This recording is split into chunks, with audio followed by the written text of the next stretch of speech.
was talking to my barber, and he is a colorful man.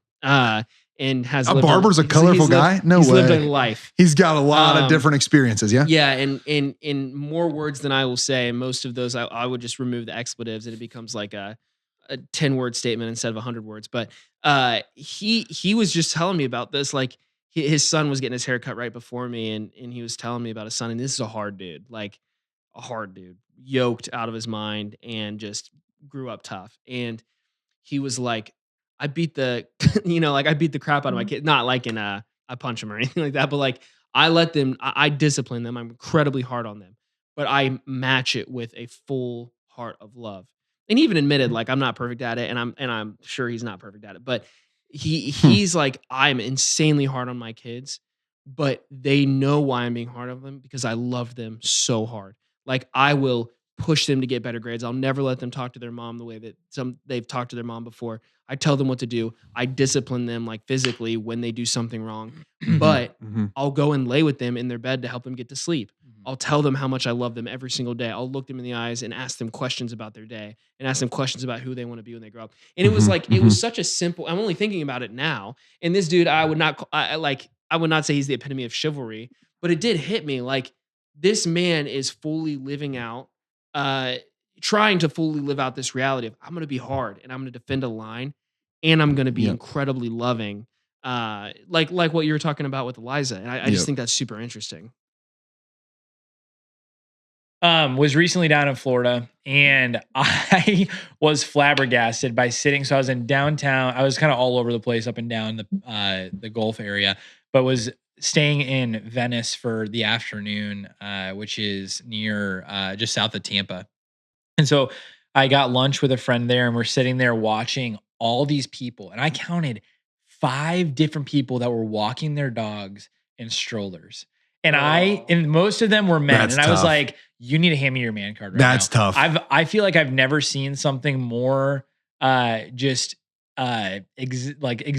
of the generation we live in, that people can't walk their freaking dog. Yeah, that's like tough. on a leash. That's tough. It's like, why are they walking in a stroller? Yeah. I have full, like, Oh. I am one that tries to fight for most people on why they do what they do. You do that. I do. That's true. I That will is back, true. I will back the majority of people and give you a reason why. Yeah. Because I just love people. Half the time I think you're wrong. That but I fully judge as wrong. Oh my gosh. Well, it's like Noah. I do. We're in some uncharted territory here. But if you tell me it's wrong, I might try to figure out a reason why I it's agree. not. I think that would is, go in reverse too, though. Yeah, to be I fair, think it's stupid. You think about it though, it's like those yeah. people are probably the same people that are like, the sedentary lifestyle is giving us diabetes, and it's like, well, you're giving your dog diabetes right now by like no. not letting it walk or it's exercise. disgusting. You don't need to exercise as long as you drink turmeric. Yeah. You know. No, I think. How do I feel about walking dogs in strollers? Not great. Not great. I think I also grew up like on like acreage, like my idea of a dog is you put in an invisible fence, they don't get hit by cars, and then you let them go do whatever they want, and they live in your garage. It was a good day at Portsmouth when the dog just didn't bite you. Didn't bite you. Yeah. Like, I don't know, man. Like I have a heart for dogs. I think what's really messing me up is that I feel for the dog there that I want them to have a different owner. Right. Like that's weird, life. but it's true. I'm not trying to be like St. Francis with a bird on my shoulder. Yeah. And I'm also not trying to argue against like Noah by going, you might get shot. They actually are right. No, Pets I think the dogs. Owners. Wait. Pets against owners? I don't know. I was trying to. Are you doing mothers against drunk drivers? It's like, pets against. What sort of movement? I don't want to actually give a descriptor of the owners. Dude, you'd probably get shot in Portsmouth if you had a dog.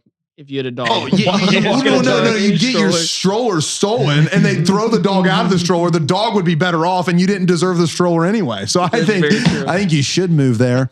No, I don't like that. I don't like that. I also don't like putting dogs in cages on an airplane either. I don't like that. Dogs in cages, dude. And like under the plane. I'm not exaggerating. Under the seat in front of them. Oh frick, dude! In like a glorified rabbit cage on the way back from Florida. So don't do this. This is legit. So Whitney and I are sitting in the back of the plane, and somehow we got separated. So she was with our 2 kids, and I was like sitting seats up, and she both trips, the way there and the way back, she got someone to switch with me so I could sit closer to them. Which is great. The flight back. Good job, Whit. the flight back, she got a seat like one row up to the left. And she was like, hey, excuse me, my husband's up there, better seat. Would you switch him? So we switch him. I'm like, hey, honey, you can sit here and also with the boys. So we switch, and the person next to us hadn't sat down yet.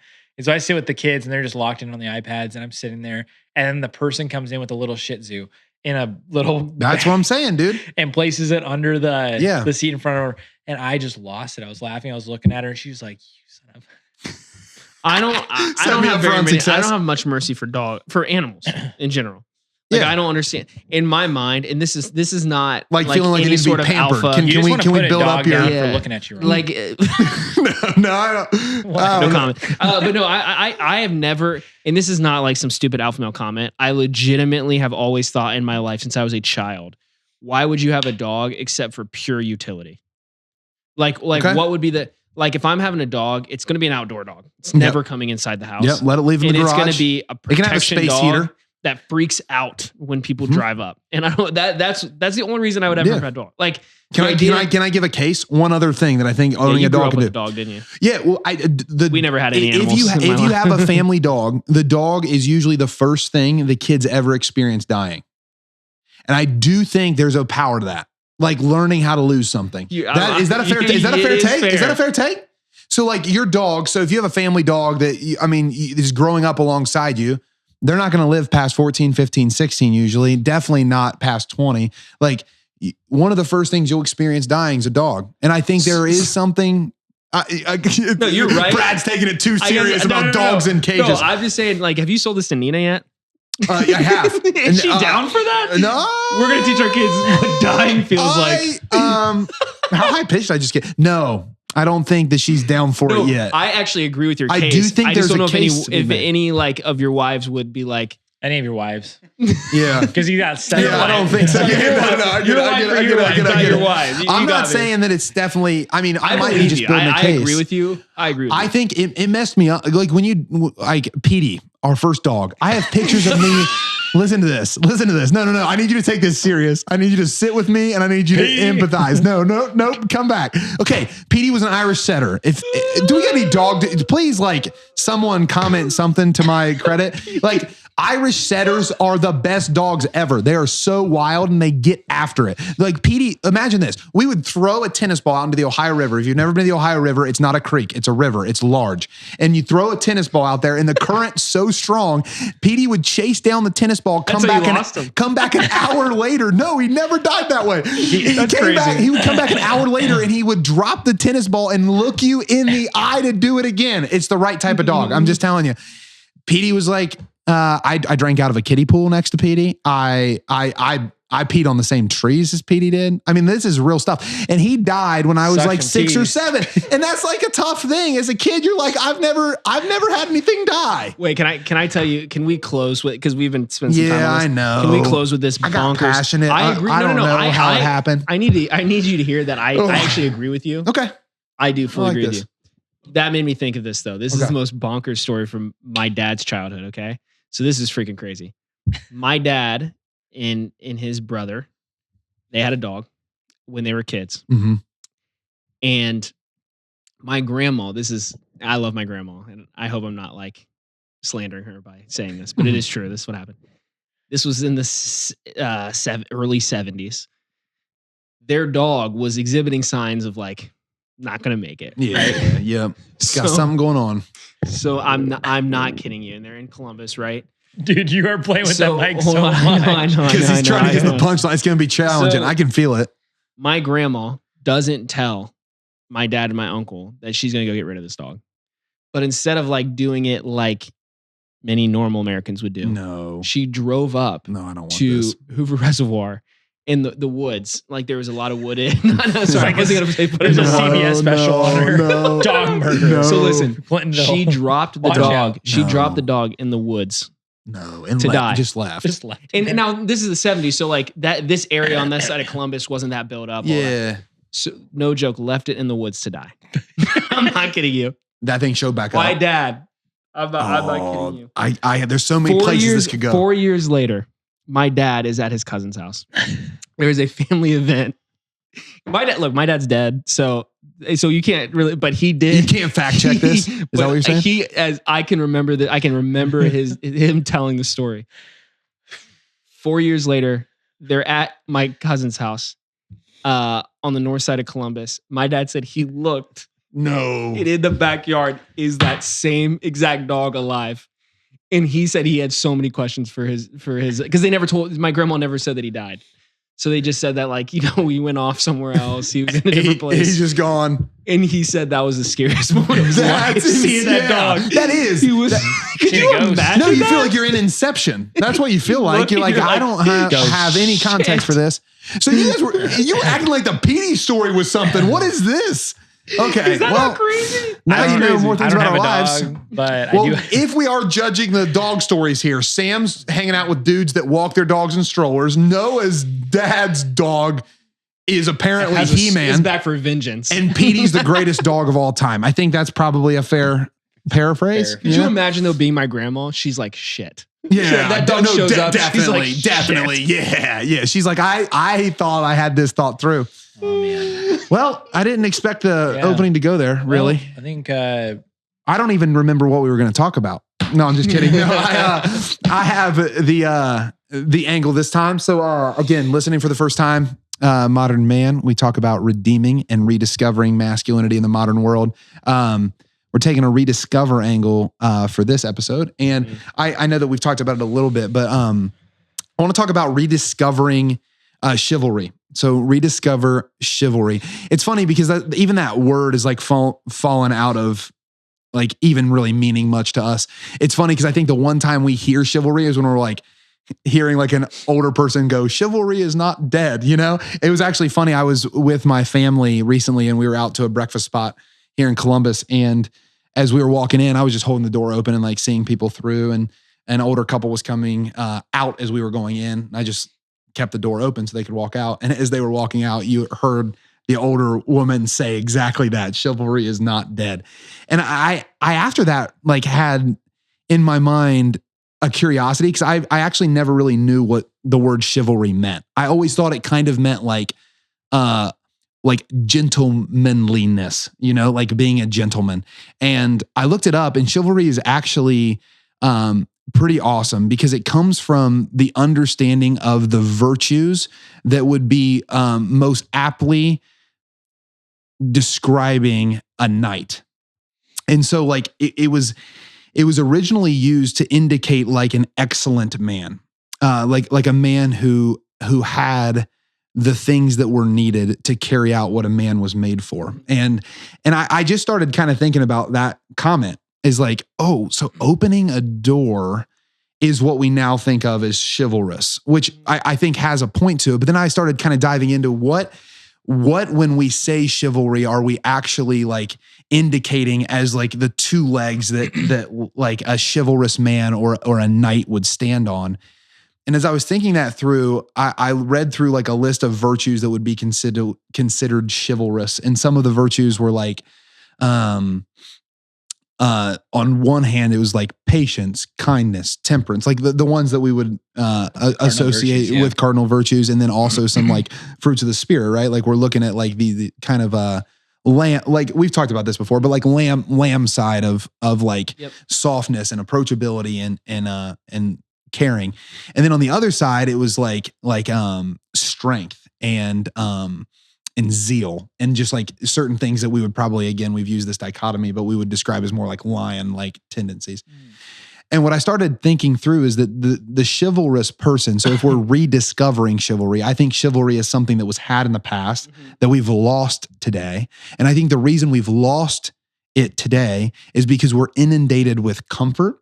And because we're inundated with comfort, we become the primary character in our stories. Yeah. And knights, at the time when chivalry was used, they were never the main character in their stories. We made them the main characters of stories. Isn't that kind of funny? So like we tell these old fables of knights, but the knights weren't telling their story. We tell their story because they were at the center of it because they were embodying a prototype. They were embodying an archetype. They were embodying something we want to be. So anyway, looking at these kind of like sets of virtues, what I want to ground us in this conversation is I think the chivalrous man, when we look at the past, fundamentally had an understanding of two things. One of those things is that innocence needed protected, and the other is that evil needed destroyed. And they had no apologies towards either of those angles. Innocence was to be protected, goodness was to be protected, beauty was to be protected, and truth was to be fought for. Evil was to be destroyed. The things that sought to dissipate and divide, those things that they knew needed cared for and protected, they were willing to fight for with all they had. And because they had those two things coming together, what people saw in the chivalrous man is a man fully alive, is a man truly a man, is a man that is masculine in the truest sense of the word, you know? And I was thinking that through at even the door, and like, I think it is funny, and I'll kind of land it here so we can discuss it more. But I was thinking back to even just opening the door, and I'm thinking to myself, like, there is an area here where I'm taking, like, and again, it's a door. So hear what I'm saying, not what I'm not. I'm not trying to build the like perfect analogy around it, but there's a strength in opening it. And there's a keeping from the woman coming out having to open it herself. So like in that act, there's here, let me use my strength to serve so that you don't have to use your strength in a way that, how would I say that? So that you don't have to use your strength in a way, in a way that I can in order to serve the beauty and goodness in you, or something to that effect.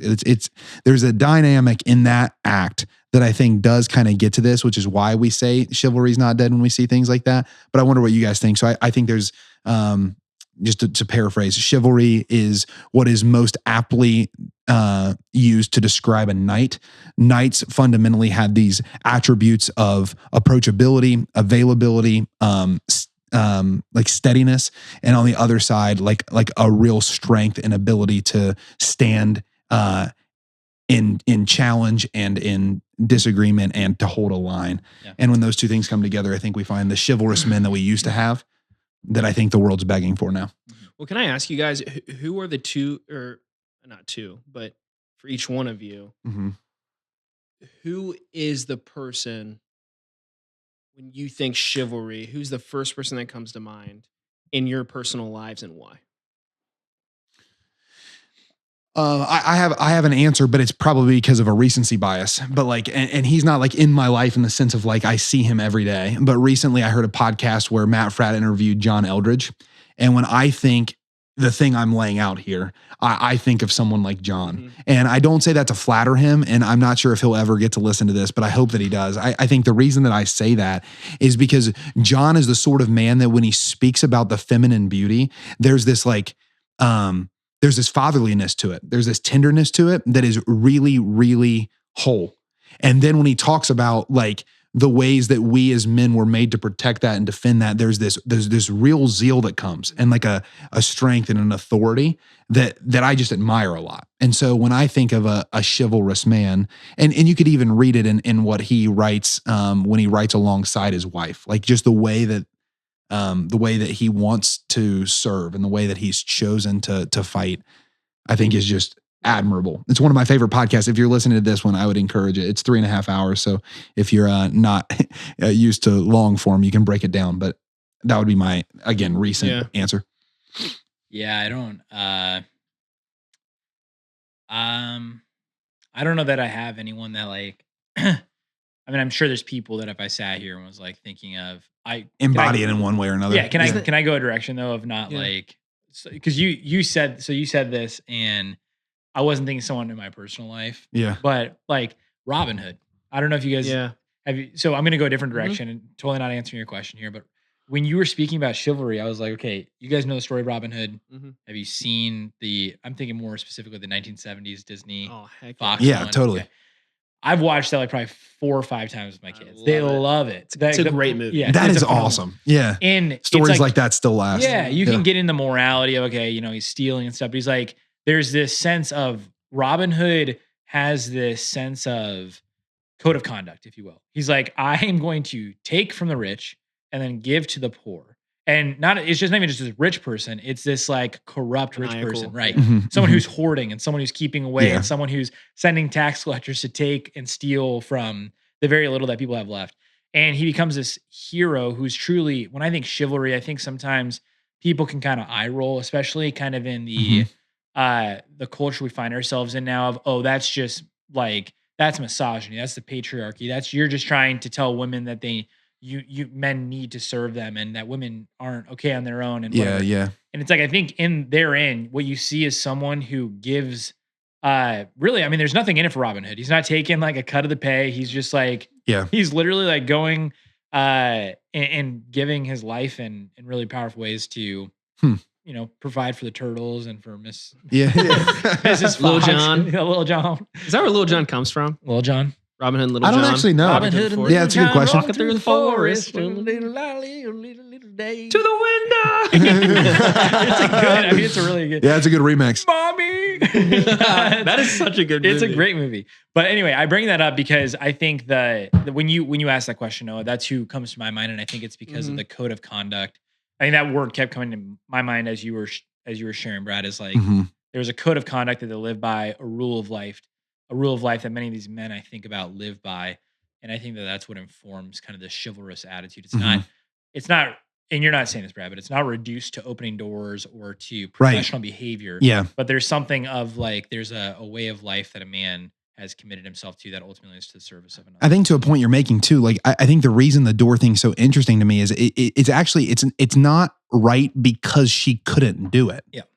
It's right because there was a way that strength was made to serve. You know, and again, I'm not trying to make it the perfect analogy, but like that was the press. Because even what you said, I wasn't saying like this woman couldn't open the door herself. Like that would obviously be ignorant, or even that her husband next to her couldn't. But there was something about my availability to use my strength in service that we were made for, you know, and wrestling that out. Well, and I think this is the thing that I was thinking about when you said this earlier on. There's two things, because I was thinking this. The reason I asked you guys that question is because I was having a hard time naming anyone in my life who I was like, oh, they're the model of chivalry. Well, maybe that's an interesting point that I named someone that I'm like thinking about what they were saying on, and he named someone that's an archetype from a. Yeah, I mean that's probably proving someone you don't actually personally know, and then you naming a character. Yeah, exactly. So it's probably proven. It's probably proven a point. But the person I did think about was actually shout out to Sam Jones.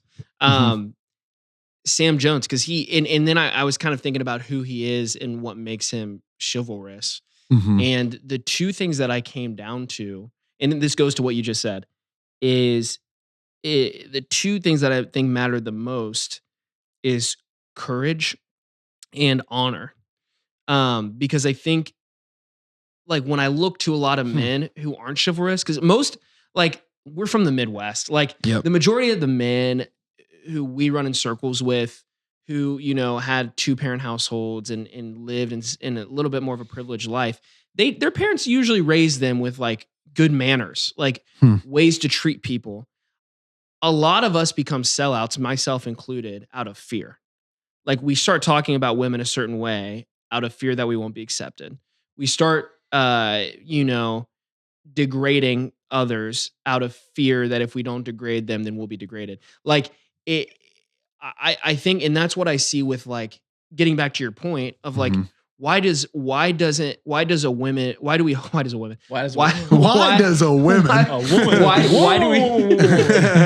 why do we hold a door for a woman? Again, not because she can't do it herself, but because she deserves it. Yeah. And I think that is so interesting to me that, and like, I think that's obvious. Like we've gotten away from just calling that because we get that pushback and we don't know how to answer. Like, do you just do it because I can't? It's like, no.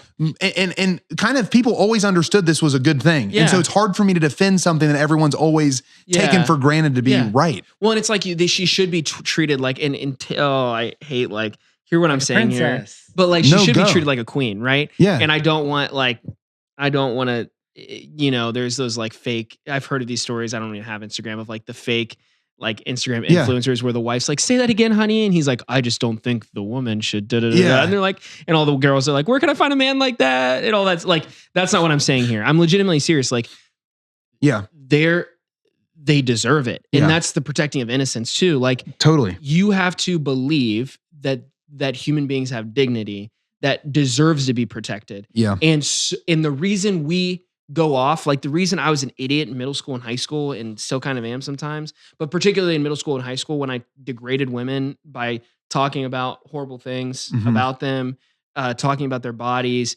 doing things with them that were not what I should have been doing, came out of a place not of me not knowing better. I knew better. Yeah. I knew what chivalry was, and I chose not to do it because I was afraid. And that's why I think of Sam Jones a lot. It's because like Sam pisses a lot of people off because he just doesn't care.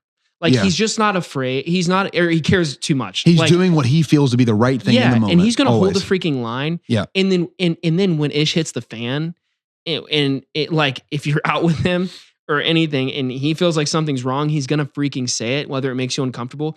And he would defend it to his death. And that's why I thought of him, because I'm like, that is what it is. It's like you have to recognize as a foundation, if you believe in chivalry, that there is a dignity to a person that deserves to be protected at all costs. Well, that's the only reason you would ever say yes to knighthood in the first place. Yes. Yeah. There's something that deserves to be protected at all costs, which means you can't be afraid.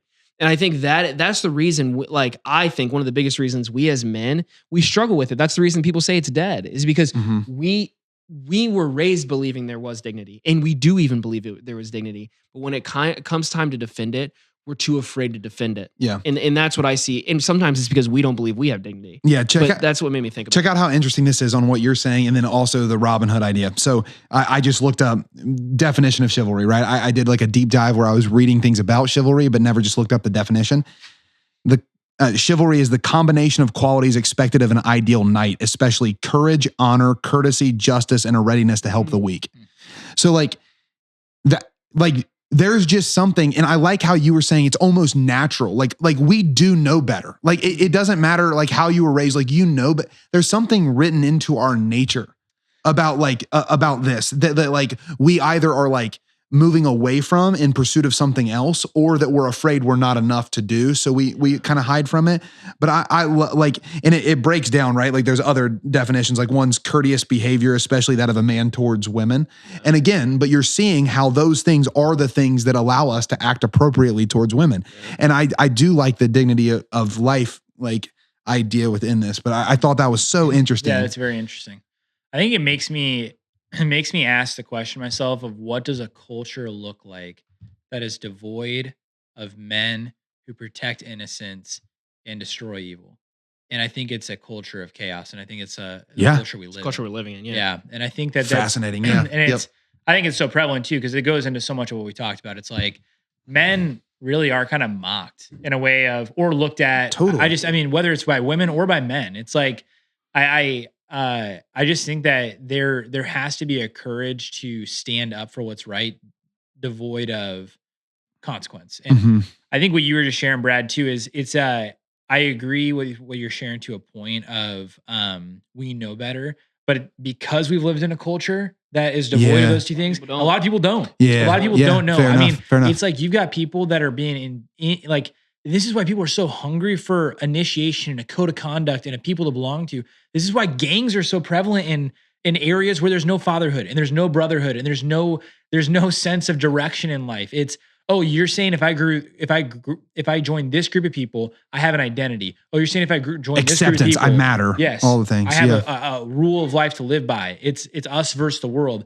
There's a sense of a lot of gangs and things like that are presenting to men and presenting to things. Yes, a thing that men thirst for, men want and die for. Yes, exactly. Yeah, it's like I'd be willing to put my life on the line for this thing, and it's like we are really in the world we live in so devoid of that, and it's created. Well, if you want to, I love that point. And as you were saying it, what I was thinking about is like, if you want to neuter a man, if you want to neuter a man, mock them when they're doing what they were made for.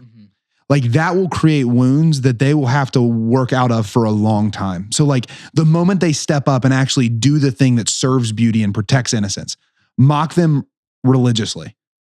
Like the way that neuters a man is not excusable. We have to get away from that. If we do it in our own life or we see someone doing it, we have to attack that at all costs. Same thing on the other side. If you see a man that's like taking a line and standing for the thing that matters, like, and this is why it's so prevalent, like in high school and middle school culture, which obviously we've done a ton of youth ministry, is like mock that thing. Like they're taking the hard line. They're telling us we shouldn't be doing this thing. Let's just make fun of them so they can't hold the high line. They're just try hard anyway. Like no one, like what are we doing? Like though, that's what I think is the culture that we're swimming in, is a culture that has done both of those things to the men that have tried it, and the rest of the men never do. So that's why I think your point is exactly right. Like the chaos that we're in, the only way out of chaos is bringing order. And the only way to bring order is to do the thing you were made to do, regardless of cost. But that can be challenging when our experience has been this isolating feeling, this mocking feeling. And our lives aren't that exciting. Like, I think, let's be honest here. Like, it's way more exciting and way more life-giving to be like a knight. And like, I think this is why men are drawn to comfort. Those things. It's like, I mean, I was just watching Gladiator 2 with my mom a couple weeks ago. I still haven't seen it. That's a problem. Hey, I just bought it. You got to come over and watch it. We should do that. Yeah. So it's the three of us, all of us have a movie The night. first Gladiator is, but it's, and there's this echo in the first and the second of that code of conduct that Maximus lived by and rallied people around strength and honor, strength and honor, strength and honor, strength and honor.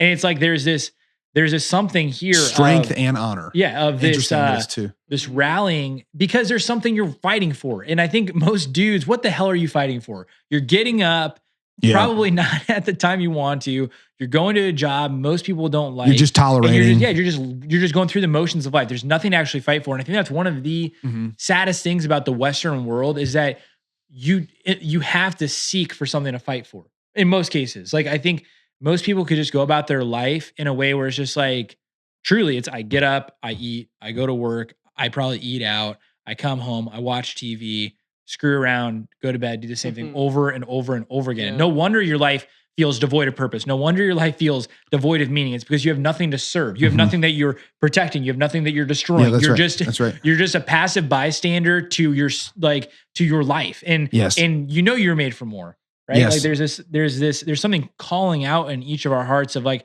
no one likes being the douchebag who is a lazy pile of crap. Like no one likes that, feeling like that. Yeah. And so I think we gotta model it. We gotta figure out how to engage that part of us, because for those of you who are listening, you do know better to some degree, right? Yeah. Like right. Well, no, I do think the dichotomy matters though. I think you're right. Like we do know better in the sense of the natural law, as we would say. But we also have probably never been modeled it. Yeah. Like, I mean, I think none of us can name anyone. Like, isn't that kind of crazy? Yeah. Well, because bits and pieces from different people. Yes. Yes. If you can like, make a conglomerate of the things you see, but it is just hard to find someone that does both.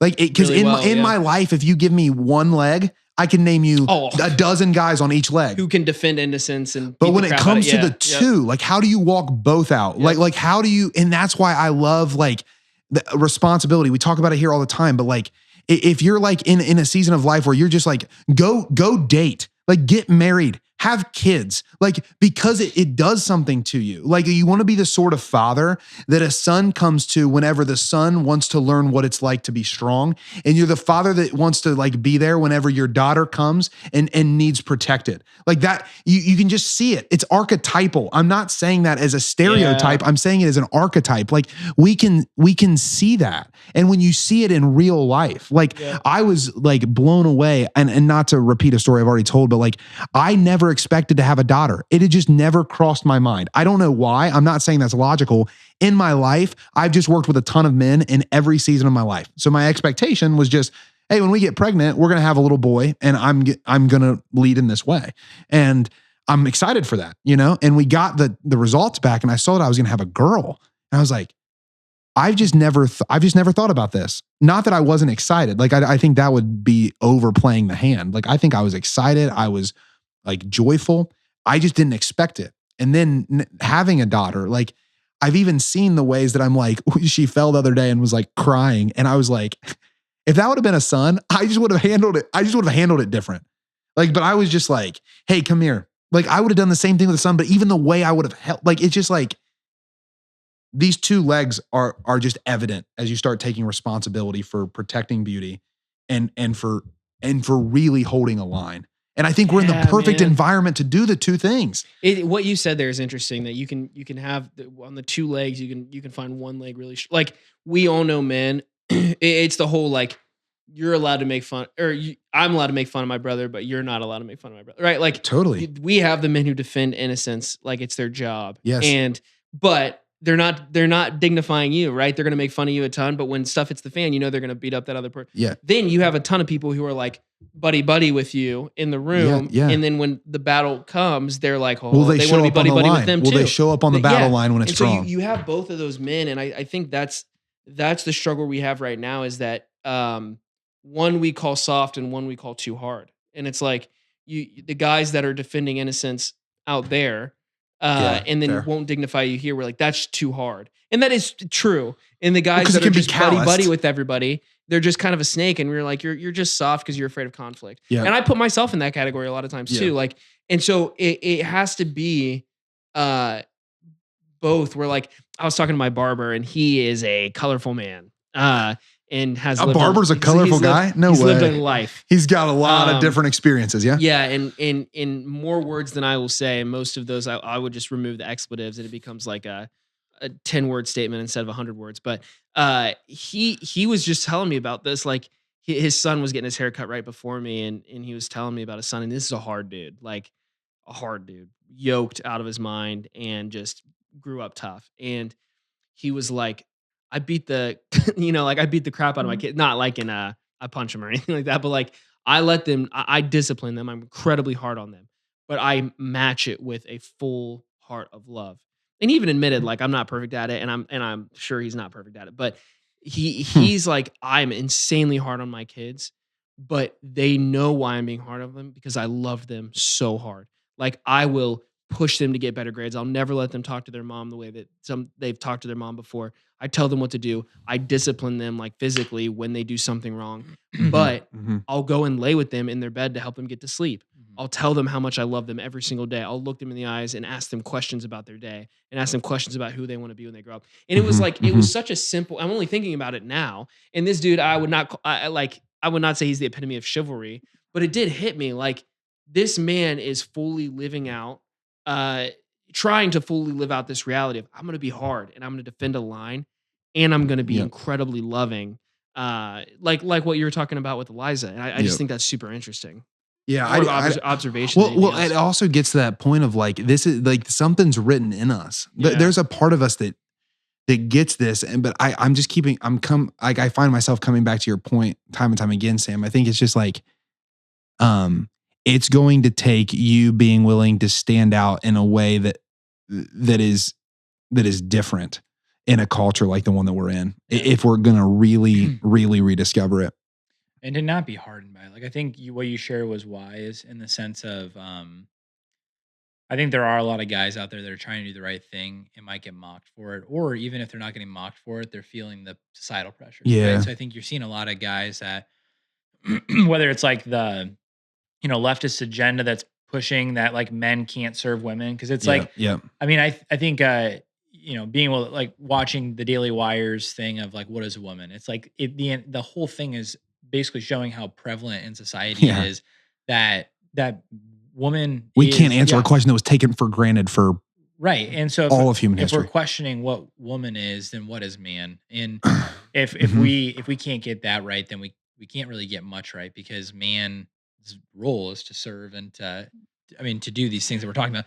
But I think it's just what I'm trying to say here is that I think there's an importance to developing like your own code of conduct. Like it's like, okay, in spite of me getting mocked or made fun of or feeling the societal pressure, these are what I live by. I've shared this with you, Brad, but like I went to you both know that I went to a school called Benedictine College in Kansas, and it was founded by Saint Benedict, who is the father of modern day monasticism. So he created the structure to which all other monks and like the Dominicans and all these different religious groups come from.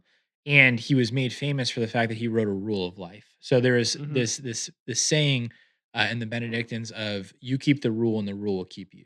Like there's this strict adherence to a code of conduct of how do I conduct my life. And therein, it's like everything from practical to spiritual to like, how do you greet someone? Like, how do you, and I don't think it has to be quite that strict, but I think, you saying the whole opening the door thing, like it caused me for reflection of like, what do I do that's like that? And I'm like, I've never since even dating my wife, I've never let her walk on the side that's closest to the road. Like Right, exactly. and if it happens unintentionally, I like physically You move move. her over. Yes. So I'm walking closest to the road. Yes. Just on the off chance that a car comes. Yes. Isn't it insane that we would act like that's patronizing? Yeah. Like it's insane. Yeah. That's right. Or I sleep on the side of the bed that's closest to the door. Like it's just that type of, you know like those little things. No, I agree. I'm going to try to make this point and I want to come back to you, but like, I want to make it like with as surgical of precision as I can. Mm-hmm. Like you're mentioning, like if we don't know what a woman is, we don't know what a man is. Okay. Let me say it like this. If we go with what we hear in the culture nowadays, that men and women are almost entirely the same. There's no real differentiation. And instead, there's just like a feeling towards one way or another that you then live out. And the way you live that out is so unique and specific to you, but also should be understood and respected by everybody. The moment that we get to the point where men and women have no differences at all, doesn't it make sense to mutilate your body? Because again, then all we would say is that the only difference between men and women is they have different genitalia. Yep. So why not just create the other genitalia on the person? Right. Because thoughts have consequences and what we're willing to tolerate has consequences. And that's where this side of, and again, you guys know me, like I push back against real, like calloused, like I'm going to make a rule for the sake of like lording over, like I'm very like kind of anti that. But my goodness, if we don't hold a line, like if we're not just like, no, like boys are boys, girls are girls. And there is immense beauty to the fact that that's the reality. I'm really glad it's not different than that because I couldn't have created a world this beautiful. Like once we start getting into that, like then we really have something to admire. Like because there's something in the woman that's different and there's something in the man that's different. So anyway, I'm just kind of going back to your point. It's like, I don't understand where we've gotten that like, and am I saying that in all circumstances, if you're not doing what Sam's saying he's doing for his wife, that you're wrong? No, but what I'm saying is Sam intentionally doing that for his wife is never wrong. Does that make sense? Like I'm not saying that everyone listening needs to do that in order to be the right husband. What I am saying is if you look at that and think to yourself, that's wrong, you're wrong. Like, do you get that? Like, it's not, it doesn't, I hope I'm making the point. Anyway, I tried to be as precise as I could, but like what you're saying, it means a lot to me as someone that's trying to piece this together. Yeah. That's great. I love it. Mm-hmm. I absolutely love it. Well, I think I was just laughing. I'm like, especially in that, like, you're not stopping a car. Neither one of you are stopping a car. It's purely sacrifice. Yeah, it's just shoving. It's purely, it's purely sacrifice. Yeah. And it's like how that, it's like how that's inspiring too. Like, I mean, so when my wife was gone, she was in Scotland for about a week, and I was watching the kids, and it was kind of a crazy week. My mom came out and helped for a couple of days, and during that, after my wife got back, she's like, "Man, there's a lot of charges on Amazon," because I kept buying movies before my mom got there. So I bought like Gladiator. Bought this movie though. The reason I bring that up is I bought this movie that I love. I mean, I watched it probably 5 times. I think I watched it 3 times in the week that my wife was gone. It's called Act of Valor. Have you guys ever seen this before? Man, I'm like zeroing out. I haven't seen it. I mean, it's honestly, it's a movie. It's an older one. Yeah, it came out in probably 2010, 9 maybe. But it's a movie that is, I think it's based on a true story of a SEAL team. And it's portrayed by real SEALs. So there's no paid actors in it. They're all men who have served in battle before. Mm-hmm. And there's, it comes down to this, all throughout it, constant sacrifice. But then there's this moment of, the ultimate sacrifice of someone jumping on a grenade to save his platoon, and then ultimately save a big thing that could have happened in the nation. And I just think about like that, even though there's like this woeful like grief that happens from the passing of this man sacrificing his life, there's this deep pride in the fact that like he gave everything. Yes. He didn't stop at anything to protect his brothers, to protect his home, to protect his wife. Like there's this great sacrifice. And I think that's really what we're talking about here is like, what price are you willing to pay? Like, are you willing to give everything? Because I think that's really when we talk about a culture that is devoid of these two things you're sharing, Brad, of protecting innocence and destroying evil, Mhm. it costs everything, It costs especially everything. in a world where it's not modeled. Mhm. Like you're going to be mocked. You're going to feel the strain of constantly having to pull yourself against the inclination toward laziness and to self-preservation. Like it's going to cost everything, and it's not going to be perfect. And we used to honor that too. We have Memorial Day. Like that. That's the whole reason for the day. Yeah. The day was like, what's the saying that all gave some gave all. Yeah. Like yeah, we should admire that. Like that is right, and like that's that's what we were made for. And like you said, like being willing to do that. I've been really blessed. We do some work obviously with the missionaries who serve with us at Damascus, and I've been with some of the second year men, and we're doing like a memento mori, so just remember your death. And it's just been amazing to me to think through like those moments. Like you don't have time to think, that you're not like logically sequencing. You're acting on habits you've built. Mm-hmm. Like that's what you're doing. The difference between someone that's scared out of their mind to die when they die and the man that's like, this is exactly what I'm supposed to do. It's a very fine line. And that fine line is developed in the habits now. It's the same. It's made me admire the martyrs so much differently, of just like the Miguel Pros of the world, like Vivo Cristo Rey, like before you all shoot me in a firing line, like this is my statement. That I just don't know how else to say it, but that's right. Yeah. You know, it's just right. This is awesome. I feel like we're saying this like every episode. Maybe it's just because I'm enjoying the conversation, but I think like I've gotten a lot out of this one. I think moving to principal objectives is probably good. How do we concretize this, make it real in our lives? We can reflect on last episodes. Mine for last episode was on just really wanting to like set out like specifics towards like the goals I have in my life instead of just leaving it vague, and just still working on that. So I want to lay it out in a way that's followable and real. And so hopefully I can report back on that in future episodes. But that was mine. That's where I think I'm heading. Mine was really looking at the reason, which is cool because it has to do with this topic as well. But looking at the reason in which I'm trying to gain wealth, and actually, planning out what I desire to give that wealth to, and who I desire to give that wealth to, which also goes into chivalry, right? Like, yeah, that's great. So I want to continue with that this time around. Yeah, continue pushing in there. Yeah, that's cool. Mine was to live life with big cojones. Big balls. That's what yours that was? actually, yeah, I do remember that at the end. Yeah, you tied that in. Yeah. No guts, no glory. Yeah, that sign over there. So being keep on keeping on. Lives with my gut and not just solely my head. Not letting my head inhibit the things that I know I should do in a moment. Heck yeah, man. Yeah.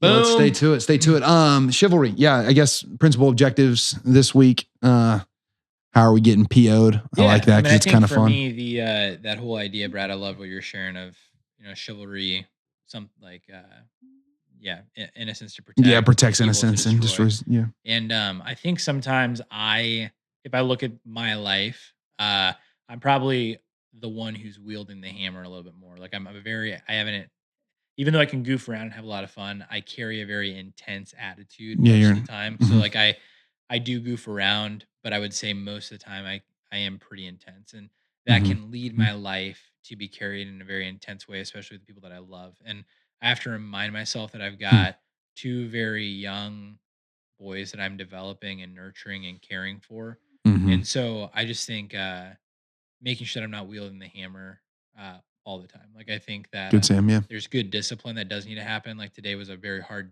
listening day for my son, my oldest son. And my wife was like in tears about it. And so there's like discipline where he needed to sit in his room for 15 minutes before dinner tonight. And it's like, that's okay discipline, but that can't be his whole life with me. Yeah, good. I have a very short windows of opportunity. So I think just being able to try to find creative ways of protecting the innocence and developing that as father with them. That's awesome. Yeah, I haven't done mine yet, and so I want to stick with mine again because that does have to do with chivalry and kind of ensuring that my life is to give to others and provide them with the dignity they deserve, because I've been blessed with so much of it. Mhm. So I think Mhm. I want to stick with mine.